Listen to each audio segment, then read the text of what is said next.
l'entraînement compte beaucoup. C'est par l'apprentissage qu'on va arriver à se forger les doigts, les mains, les bras. C'est les articulations qui peinent souvent, bien sûr. Et bien sûr, au départ, ça fait très mal. Mais c'est quelque chose qui passe comme tout métier. Il y a des gestes particuliers qui, au départ, sont douloureux. Et puis, on apprend petit à petit, le corps s'endurcit. Et c'est quelque chose qui passe bien après.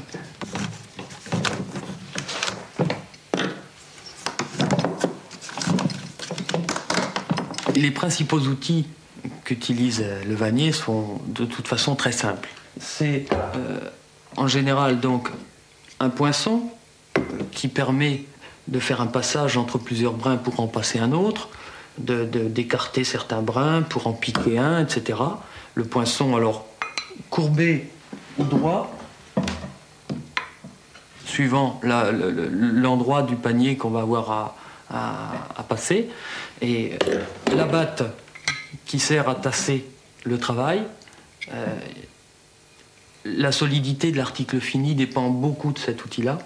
S'il est utilisé souvent, le travail sera très tassé et donc l'ensemble très compact, très rigide. La seule chose qui puisse abîmer un panier, c'est qu'il soit à l'humidité dans la terre, par exemple. Sinon, un panier bien exécuté comme ça pourra faire des générations. On en retrouve souvent dans des greniers qui sont l'œuvre du grand-père ou de l'arrière-grand-père et qui sont encore, pour peu qu'ils ne soient pas attaqués par les vers, qui sont encore d'une extrême solidité.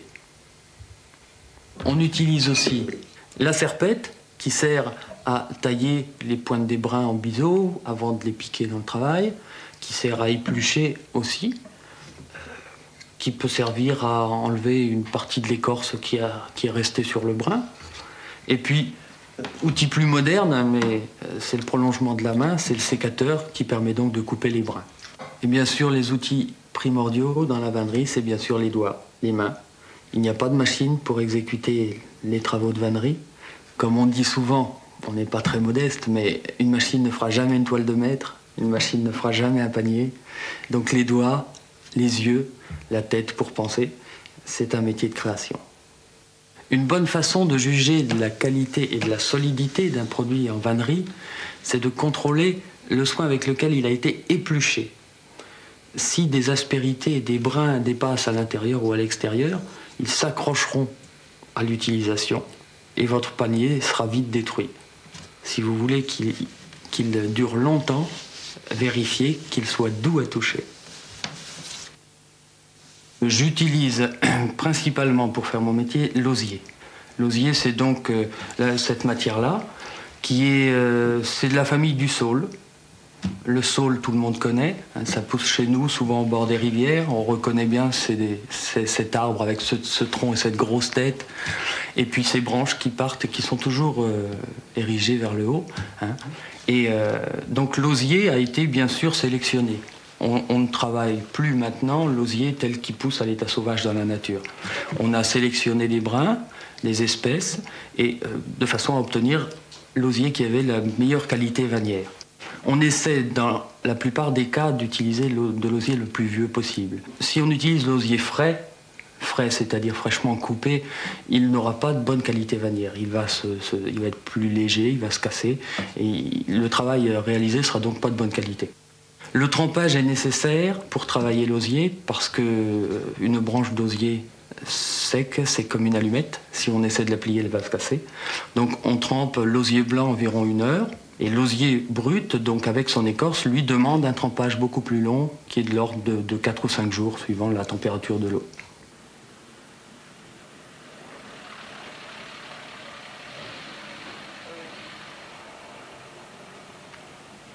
Parmi les productions d'avenir, on peut citer les nacelles de montgolfière, que je fabrique régulièrement et qui correspondent à un nouveau débouché pour la profession. C'est un sport en plein développement, en France comme dans les pays voisins.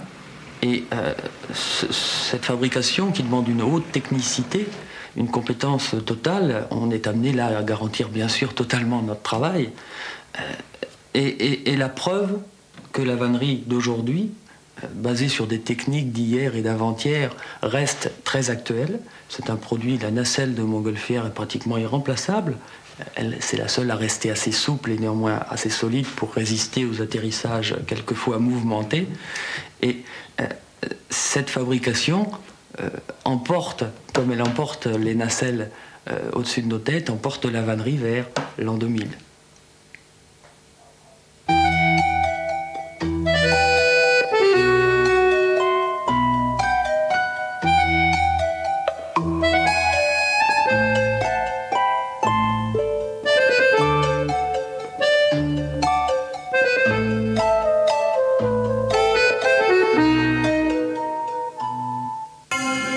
Dans quelques instants, Alf.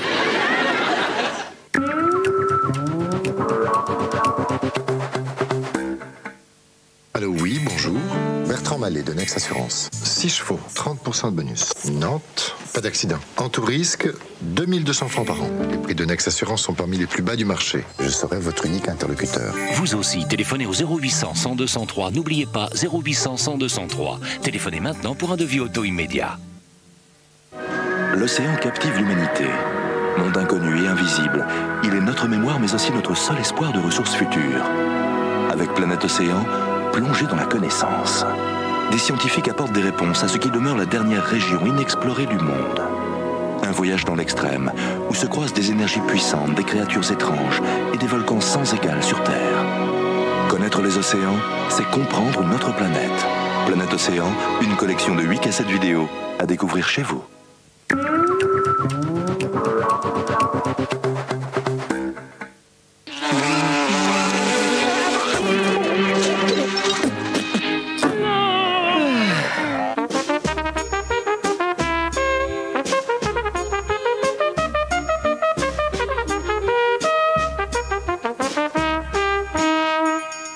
Aujourd'hui, je vais vous parler de nos amis les poissons.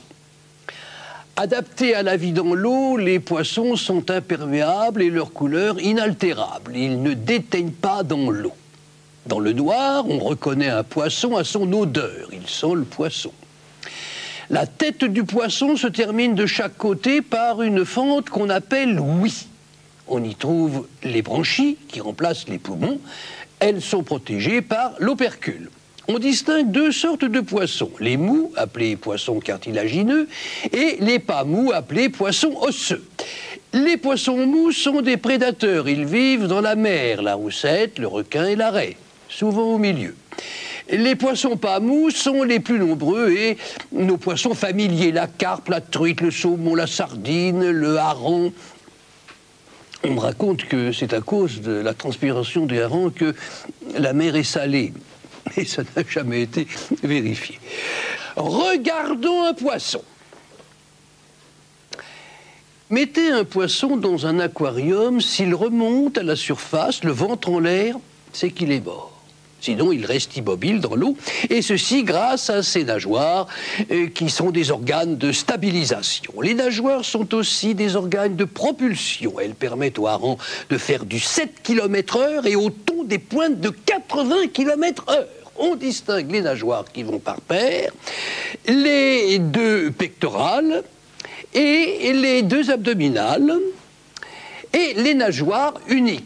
La nageoire anale qui se trouve sous le poisson près de la queue, la nageoire caudale qui forme la queue, elle sert de gouvernail, et la nageoire dorsale qui se trouve au milieu du poisson vers le haut. Est-ce qu'un hareng qui habite Calais peut aller en Angleterre dans la journée? Vous avez 10 secondes.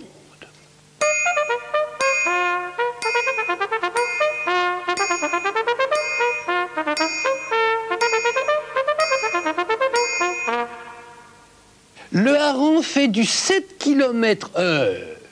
Un hareng parti de Calais à 7 heures peut prendre le repas de midi en Angleterre. La côte anglaise est à 35 km. Il l'atteint en 5 heures. Il arrive à midi pour le déjeuner.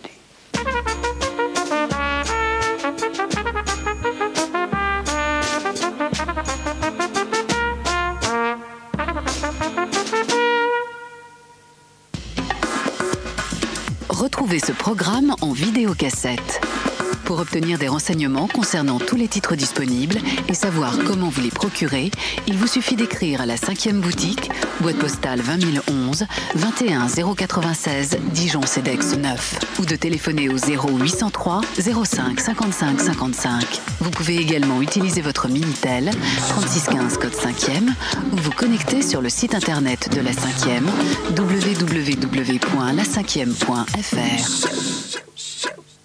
T'as envie de muscler ton cerveau? Bah oui, comment? Rien de plus facile avec le grand jeu de la 5e. Alors accroche-toi, les questions défilent tous azimuts. Cinéma, histoire, musique, science, et si tu gagnes, tu reçois des cadeaux. C'est pour vous par téléphone, 08 36 68 14 05. Plongez au cœur d'un théâtre merveilleux. Regardez et surtout écoutez. Elle chante. De sérénades amoureuses en symphonie majestueuse, les plus grands animaux de la planète nous offrent un spectacle unique dans un décor, tout ce qu'il y a de plus naturel. Maestro, le chant des baleines s'il vous plaît.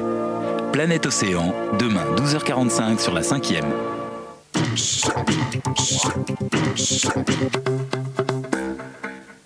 Pour vous simplifier la vie et vous laisser le temps d'aimer, vous pouvez désormais demander vos extraits d'actes de naissance par Minitel sur le 3617 CIV.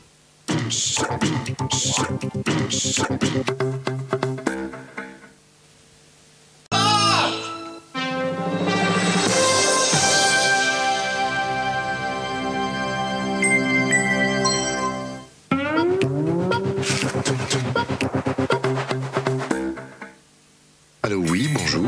Bertrand Mallet de Nex Assurance. 6 chevaux, 30% de bonus. Nantes, pas d'accident. En tout risque, 2200 francs par an. Les prix de Nex Assurance sont parmi les plus bas du marché. Je serai votre unique interlocuteur. Vous aussi, téléphonez au 0800 100 203. N'oubliez pas 0800 100 203. Téléphonez maintenant pour un devis auto immédiat.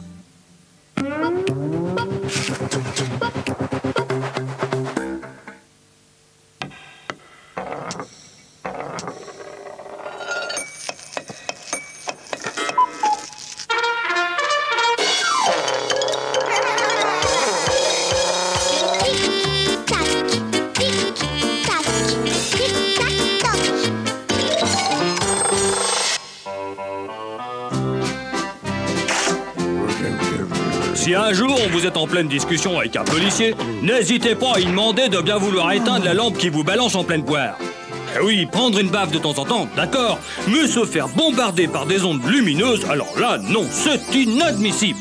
À votre avis, durant les 30 prochaines secondes, quelle distance la lumière va-t-elle parcourir? Tic-tac-toc, chrono.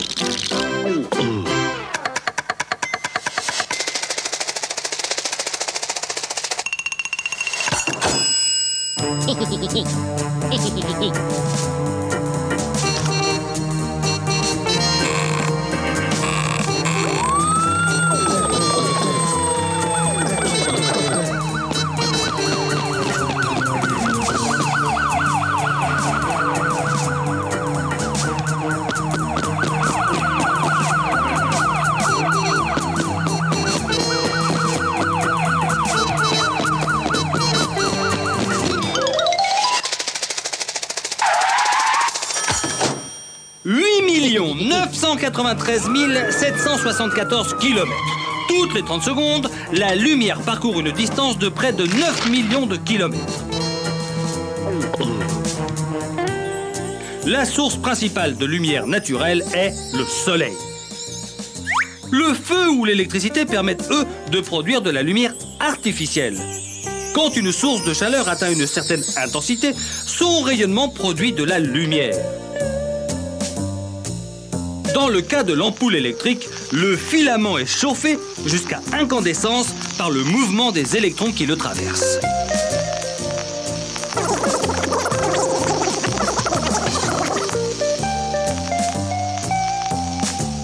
Les radiations lumineuses produites vont alors se propager en ligne droite dans l'espace et éclairer au fur et à mesure de leur voyage tout ce qu'elles rencontreront.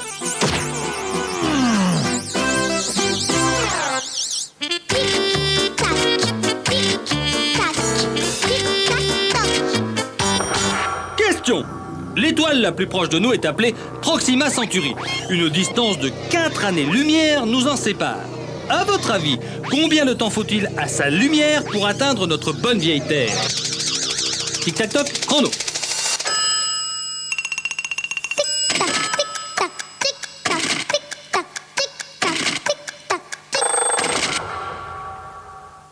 Ans, 80 jours, 9 heures, 11 minutes.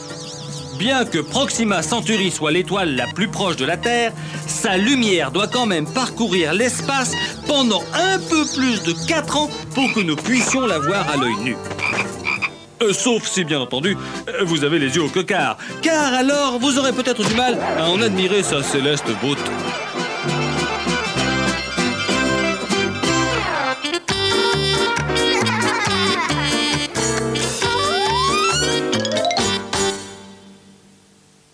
Le site internet de la 5e. Surfer pendant des heures. Le bonheur. Oh, l'horreur. L'ordinateur. Votre fils a eu la même idée. Et le plus énervant, c'est qu'il a raison. Pour une fois. Tout savoir sur les programmes de la 5e. Participer à des forums de discussion et à des jeux. Trouver de nombreuses informations. Sur le site internet de la 5e, on s'active des deux côtés de l'écran. «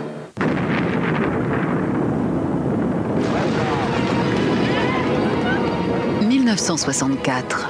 La sonde Mariner 4 rapporte les premières images de la planète Mars.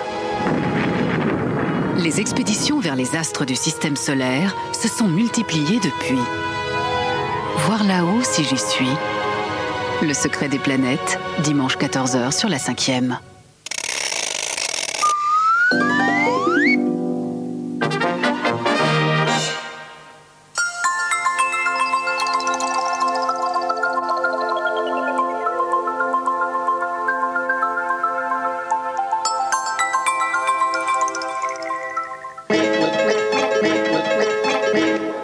Depuis la nuit des temps, les hommes ont observé le ciel. On retrouve des constellations dessinées sur les parois des grottes préhistoriques.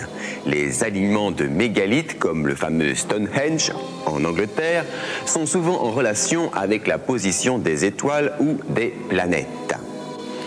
Grâce à des phénomènes cycliques, comme les phases de la Lune ou l'apparition périodique de certaines étoiles, nos ancêtres élaborent les premiers calendriers. Les Égyptiens prévoient ainsi l'imminence des crues du Nil lorsque l'étoile Sirius apparaît à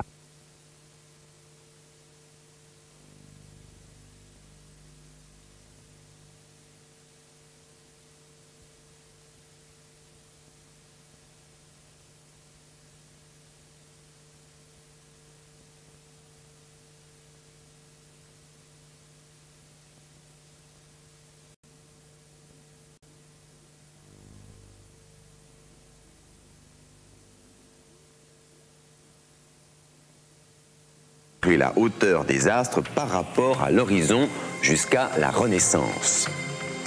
Un simple fil à plomb donne la direction de la verticale. On pointe le viseur sur l'astre, on lit sa hauteur directement sur la graduation du demi-cercle. La vision classique du cosmos est sérieusement remise en question en 1543 par le chanoine polonais Nicolas Copernic. Il place le Soleil au centre de l'univers. Mais ces théories, sévèrement combattues par le pouvoir religieux, ne seront définitivement admises qu'un siècle plus tard. Grâce à l'italien Galilée notamment. En 1609, il révolutionne l'observation des objets célestes en mettant au point la lunette astronomique. Il s'inspire du microscope, inventé quelques années plus tôt par le néerlandais Hans Janssen. Lorsque la lumière traverse une lentille en verre, sa direction est déviée. En courbant le profil de la lentille, les rayons vont converger vers un point appelé foyer. En plaçant son œil à cet endroit, on a l'impression que les rayons proviennent d'un objet plus grand situé derrière l'objet réel. Une seconde lentille vient augmenter le pouvoir grossissant. Malheureusement, un microscope ne peut grossir que des objets très proches. Il se révèle tout à fait inutile pour observer le ciel. L'idée de Galilée, c'est d'en adapter le principe à l'observation astronomique. Les étoiles sont tellement lointaines que leurs rayons lumineux arrivent parallèlement à l'axe de la lentille. Elle concentre les rayons en son foyer, formant une image que la seconde lentille grossit ensuite. Jusqu'alors, on pense que tout ce qui appartient au domaine céleste est parfait. Avec sa lunette, Galilée observe des reliefs sur la Lune et même les taches sombres à la surface du Soleil. Mais surtout, il découvre que des satellites tournent autour de Jupiter.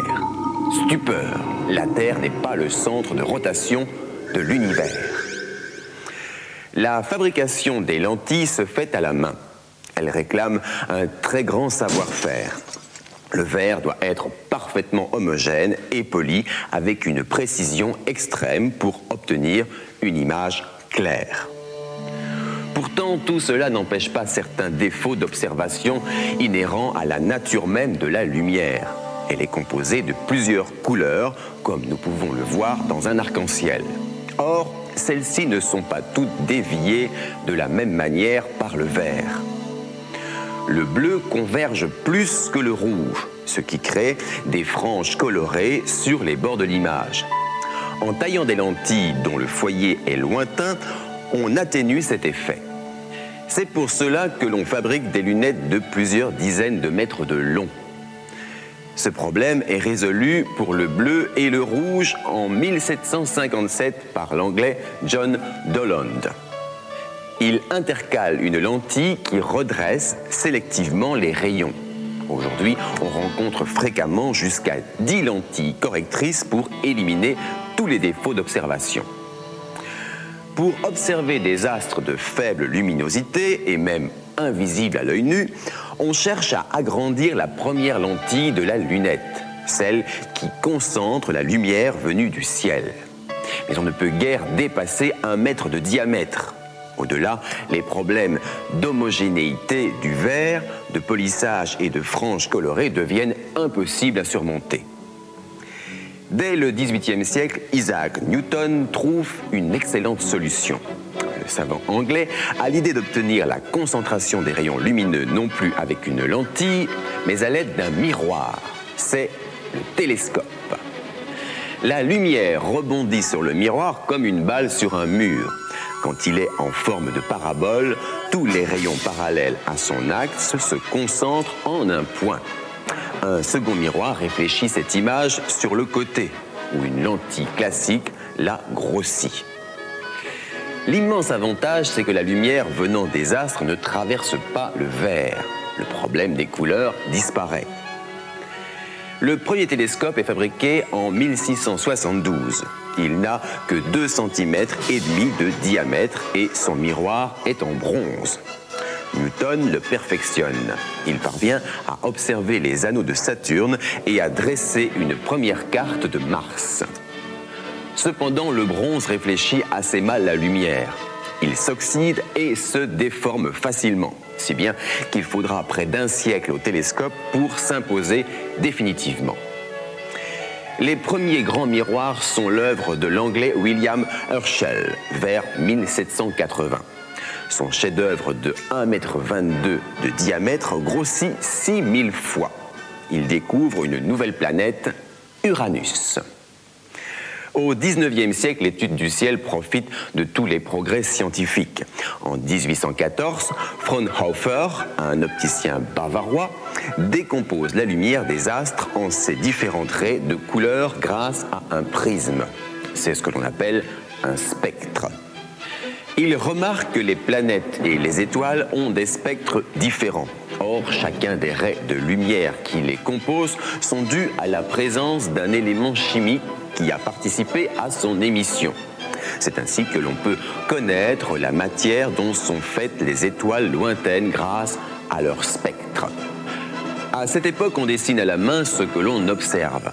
La photographie, au milieu du siècle, bouleverse l'étude astronomique.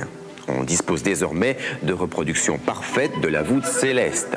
Si un astre est peu lumineux, on laisse la photo accumuler la lumière pendant une nuit entière s'il le faut pour le rendre visible. Pour capter plus de lumière, on perfectionne les miroirs. En 1858, le bronze est remplacé par du verre, beaucoup plus stable et qui permet une taille extrêmement fine. On le recouvre d'argent qui réfléchit bien la lumière. On voit apparaître des télescopes de grande dimension. Aujourd'hui, les plus larges dépassent 6 mètres de diamètre. Grâce au grand télescope du mont Wilson, l'Américain Edwin Hubble montre en 1923 que la nébuleuse d'Andromède est un amas de milliards d'étoiles semblables à notre galaxie. Il découvrira aussi que les milliards de galaxies de notre univers s'éloignent toutes les unes des autres. Cette fuite donnera naissance à la fameuse théorie du Big Bang. Elle suppose que toute la matière de l'univers est en expansion depuis un instant originel, il y a une quinzaine de milliards d'années. Notre connaissance du monde est régulièrement modifiée par l'énorme moisson d'informations que fournissent les astronomes. D'autant plus que l'on ne se contente plus d'observer la lumière visible, mais l'ensemble des rayons qui nous parviennent de l'espace.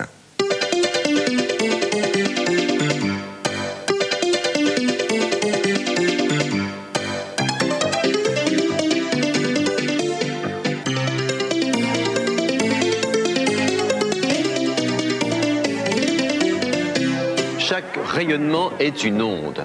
La distance qui sépare le sommet de 2 vagues est appelée longueur d'onde. Sa valeur varie d'1 milliardième de millimètre à plusieurs kilomètres.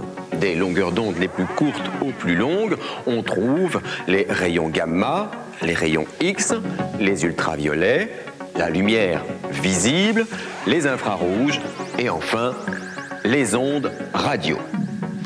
L'écoute des ondes radio commence en 1931 et donne des résultats très importants. L'Américain Karl Jansky capte un rayonnement en provenance de la Voie lactée grâce à une gigantesque antenne radio. Aujourd'hui, de nombreux équipements similaires écoutent en permanence le ciel. Ils ont permis de découvrir de nouvelles familles d'astres à l'autre bout de l'univers, comme les pulsars ou les quasars. Hélas, pour les scientifiques, de nombreux rayonnements sont filtrés par l'atmosphère terrestre. Pour pallier à cet inconvénient, on installe des observatoires en altitude et des télescopes sont parfois placés à bord d'avions, de ballons, voire même de satellites. Le premier de ces télescopes de l'espace est lancé en 1962. Le plus célèbre d'entre eux s'appelle Hubble. Il peut voir tellement loin que les astronomes nous promettent qu'il sera bientôt possible d'observer les confins de l'univers. Là où la lumière a mis tellement de temps à nous parvenir qu'elle est aussi vieille que le cosmos lui-même est témoin de ses premiers instants.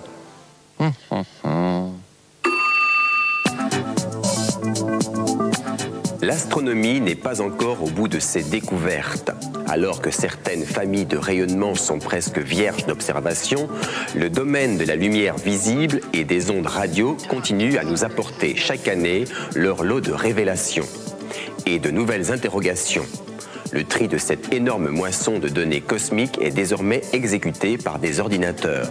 D'autres télescopes de l'espace, comme Hubble, verront sûrement le jour. Mais sur Terre, les observatoires progressent aussi beaucoup. Ils sauront bientôt s'affranchir des distorsions induites dans l'atmosphère grâce à des corrections calculées par informatique.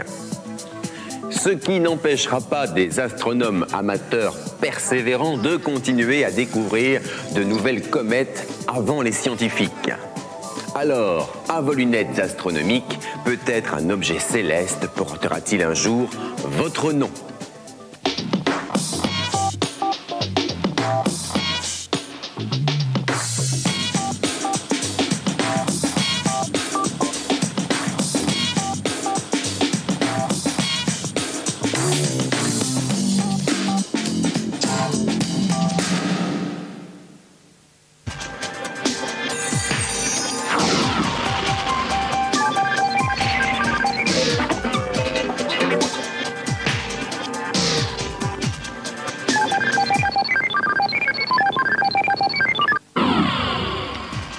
Stéphanie de Monaco ne s'est pas déplacée pour le mariage de sa sœur. Ou encore, Nagui et les girls du Crazy Horse. Ne cherchez pas, les photos sont dans Gala.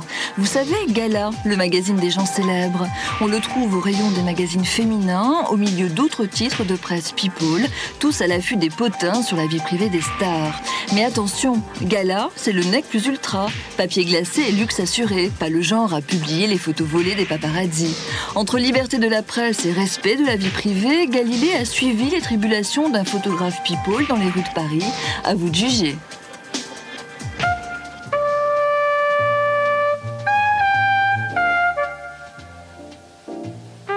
J'ai une carte de presse, donc je suis journaliste, je suis pigiste, c'est-à-dire que je suis payé à la photo. Je suis photographe de presse people, ça veut dire les gens célèbres uniquement. Je fais pas... Enfin, l'actualité, c'est l'actualité du spectacle. Le cinéma, la mode, les cocktails, les soirées, voilà. Suivre l'actualité des gens célèbres, la presse people en est friande. Le groupe Prisma Presse édite 3 titres typiquement people. Gala, Voici et plus récemment Allô. De lignes éditoriales différentes, ces 3 titres ont un point commun, faire connaître au public l'intimité de ses stars favorites. Mensuel à sa création en 1992, Gala devient hebdomadaire dès l'année suivante et se vend à plus de 300 000 exemplaires chaque semaine. C'est vrai que là, il y a la cuisine avec clavier, c'est pas mal. Nathalie Baye, ça serait bien Bertrand. Tous les mercredis, la rédaction se réunit autour de Philippe Laby, son rédacteur en chef. Le Clinton, je crois que Christophe va faire quelques petits changements dans le papier. Higgins Clark, Carole. Le texte est parti, l'editing sera midi au SR. Ouais, là tu peux le jouer très photo, parce que là c'est pas mal d'avoir... Et dans les autres pages d'actu, on pourra mettre un peu de texte, parce qu'on n'est pas... Je veux dire, on est pas mal dans l'équilibre un peu des sujets. N'oublie pas le Laetitia Casta, le synopsis, mais je crois que tu l'as fait. D'accord. Monaco, donc les photos, ça veut dire Marino rapporte des photos libres de droit jeudi. Mais nous, ce qui serait utile, à mon avis, c'est qu'on puisse déjà commencer à maqueter avec Fabrice dès jeudi matin. C'est-à-dire qu'on monte avec des photos d'agence et qu'on fasse un place pour place. D'accord. Tu vois, parce que ça fait gagner du temps à tout le monde quand même qu'on fasse un place pour place avec les photos que Marino rapportera du fameux rocher. Oui, très bien. La vie privée des princesses, des actrices ou des stars du showbiz remplissent les colonnes de ces magazines. Mariage, naissance, séparation en sont la matière première. Mais ces sujets se doivent de respecter un article fondamental du Code civil. Article 9, premier alinéa. Loi du 17 juillet 1970. Chacun a droit au respect de sa vie privée. C'est un principe qui paraît aller de soi, mais qui en réalité n'est entré dans notre droit écrit que tardivement, en 1970. Jusque-là, c'était la jurisprudence qui l'avait consacré. C'est un principe dont l'application est extrêmement complexe, dans la mesure où nous vivons aujourd'hui dans un monde extrêmement médiatique et où les circonstances amènent très fréquemment les gens à entrer en contact avec les médias et où les gens souhaitent avoir un droit sur leur image ou sur leurs propos. On peut l'éclairer un peu, elle est un peu fade et puis ça... L'autre truc, à mon avis, il faut qu'on voit, tu sais, pour le complément de Clinton, il y a une photo de Levinsky. Il y a des photos de Levinsky. On a vu hier soir, elle était traquée à Washington. Il y a un certain nombre de lois dans ce pays, notamment l'article 9, par rapport à la vie privée des individus, quels qu'ils soient, stars ou pas d'ailleurs. Donc on doit respecter un certain nombre de règles vis-à-vis de la vie privée et de l'intimité des gens. Bon, où commence le privé, où commence le public? C'est vrai que la limite entre les deux est très ténue. Ça, c'est un travail quotidien. Et je pense que chaque journaliste est un individu et un citoyen. Il doit se dire, est-ce que ça, je dois le raconter? Est-ce que ça, je dois le montrer? Jusqu'où je vais? En ce qui concerne les stars, en général, la plupart du temps, c'est des reportages qu'on fait ensemble, on fait des photos, on fait des interviews. Donc là-dessus, il n'y a pas de problème. Nous, on n'a pas du tout l'intention de nuire. Je veux dire, en aucun cas, Gala ne se positionne par rapport à ça. Ce qui n'exclut pas le souci d'informer, de distraire, d'amuser même et de détendre. C'est un journal du week-end, Gala. On peut peut-être faire... C'est comme si tu veux... Ça, coupe. Non, mais l'ambiance est assez pompeuse. Ouais. Tu vois, là, pareil, on est assez dorure, etc. Donc, on peut peut-être faire l'âme. L'âme ici, qui est plus jeune, avant Marie Higgins Clark, qui est sympa, mais qui n'est pas de la première jeunesse. Et puis mettre les deux tourtereaux juste avant l'âme. Ouais. Ça peut le faire. Okay. Dans la salle de rédaction, les journalistes travaillent à leur papier. Mais comment se fait le choix des sujets? Gala, on est ce qu'on appelle un picture magazine. Donc s'il n'y a pas de photos suffisamment frappantes ou intéressantes pour illustrer un sujet, le sujet ne passe pas, ça c'est clair. Vous voyez? Et ce n'est pas l'inverse. Un sujet peut être passionnant si on n'a rien au niveau visuel qui nous satisfasse. Voilà. Il y a une lecture, une première lecture qui se fait sur les photos, où finalement la lectrice qui n'est intéressée, enfin, qui s'intéresse, bon, d'abord elle est frappée par la photo, et puis elle peut lire tout le sujet finalement avec la photo. Puis ça, si ça vraiment ça l'intéresse un peu plus, elle rentre dans le texte.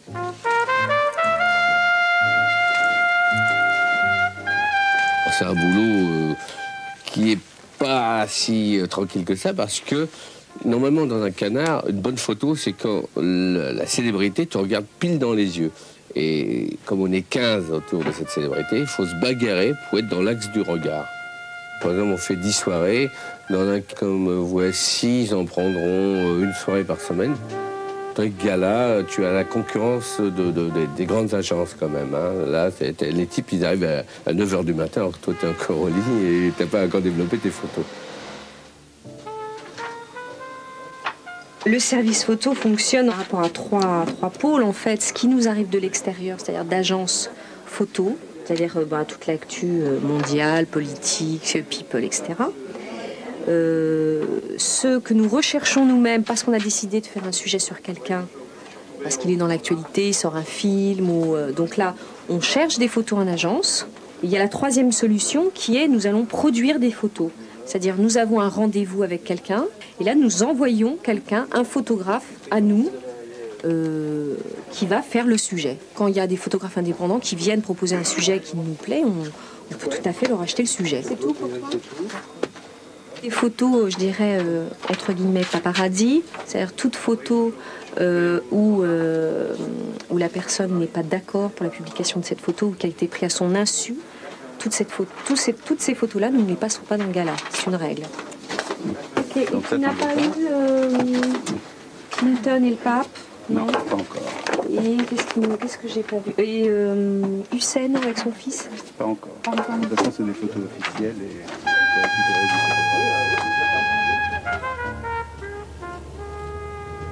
D'abord, on va à l'Olympia où il y a le défilé Casting Magazine ils vont élire Miss Casting de l'année.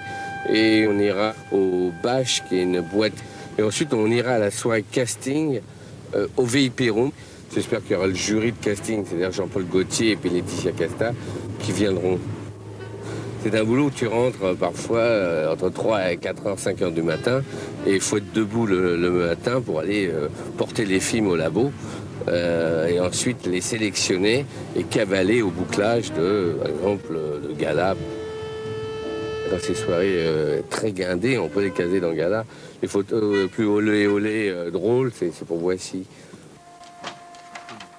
On traite tous, grosso modo, souvent des mêmes événements. Mais c'est la mise en scène, la manière dont on raconte, dont on emmène le lecteur, dont on intéresse le lecteur. Donc c'est le choix d'une bonne photo, une bonne mise en scène visuelle, une bonne mise en scène du texte, donc des accroches. Ce qu'on appelle des accroches, c'est les titres, les intertitres, les relances.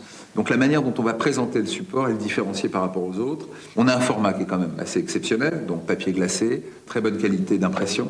C'est un journal qui est bien fini. Donc je crois que ce qui donne aussi envie d'acheter, c'est que c'est un journal accessible, mais bien fini. Au fond, Gala, c'est du rêve accessible. Non, celle-là, elle est sympa, quoi. Pourquoi vous